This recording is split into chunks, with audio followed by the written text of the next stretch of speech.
ওই ব্যক্তি সৌভাগ্যবান যে ব্যক্তি নিম্নবর্ণিত 5টি আমল বেশি বেশি করতে পারবে। রাসূল সাল্লাল্লাহু আলাইহি ওয়াসাল্লামের বিখ্যাত একজন সাহাবী হযরত আব্দুল্লাহ ইবনে আমর ইবনুল আস রাদিয়াল্লাহু আনহু বলেন, যার মধ্যে 5টি গুণাবলী পাওয়া যাবে সে দুনিয়া ও আখিরাতে সৌভাগ্যবান হবে।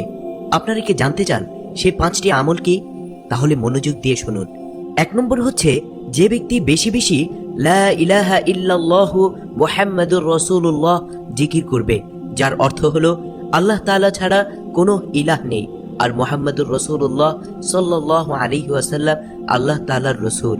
2 নম্বর হচ্ছে, কোনো ব্যক্তি যে কোনো বিপদে পড়লেই বেশি বেশি এই দোয়া পাঠ করবে, ইন্না লিল্লাহি ওয়া ইন্না ইলাইহি রাজিউন, যার অর্থ হলো আমরা আল্লাহ তাআলার মালিকানাধীন আর আমরা সবাই তার কাছেই ফিরে যাব।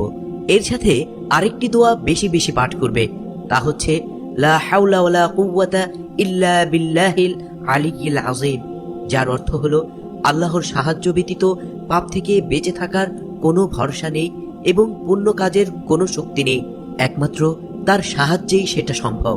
3 নম্বর হচ্ছে, যে ব্যক্তি যখনই কোনো নেয়ামত পায় তখন সে শুকরিয়া স্বরূপ এই দোয়া বেশি বেশি পাঠ করে, আলহামদুলিল্লাহ অথবা আলহামদুলিল্লাহি রাব্বিল আলামিন, যার অর্থ হচ্ছে সমস্ত প্রশংসা ওই আল্লাহ তাআলার জন্য যিনি সমগ্র জগতের প্রভু।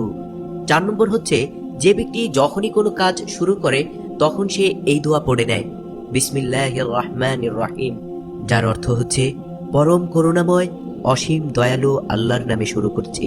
5 নম্বর হচ্ছে, যে ব্যক্তির দ্বারা কোনো পাপ কাজ হয়ে যায় ওই ব্যক্তি সাথে সাথেই অনুশোচনা করে আর বেশি বেশি এই দোয়া পড়ে, আস্তাগফিরুল্লাহাল আলিয়্যিল আযীম ওয়া আতুবু ইলাইহি, যার অর্থ হচ্ছে মহান আল্লাহ তাআলার কাছে ক্ষমা প্রার্থনা করছি এবং তার কাছে তওবা করছি। উপরোক্ত এই 5টি আমল যদি কেউ তার অভ্যাসে পরিণত করতে পারে তাহলে সে দুনিয়া ও আখিরাতে কামিয়াব হয়ে যাবে, সেই সৌভাগ্যবানদের অন্তর্ভুক্ত হয়ে যাবে। আল্লাহ তাআলা আমাদের সকলকে এই 5টি আমল অভ্যাসে পরিণত করার তৌফিক দান করুন, আমিন। প্রিয় ভাই ও বোনেরা, আজকের আলোচনা যদি আপনাদের ভালো লেগে থাকে অবশ্যই আপনারা আলোচনাটি শেয়ার করে দেবেন এবং অন্যদেরকে এই আমলগুলো করতে উৎসাহিত করবেন।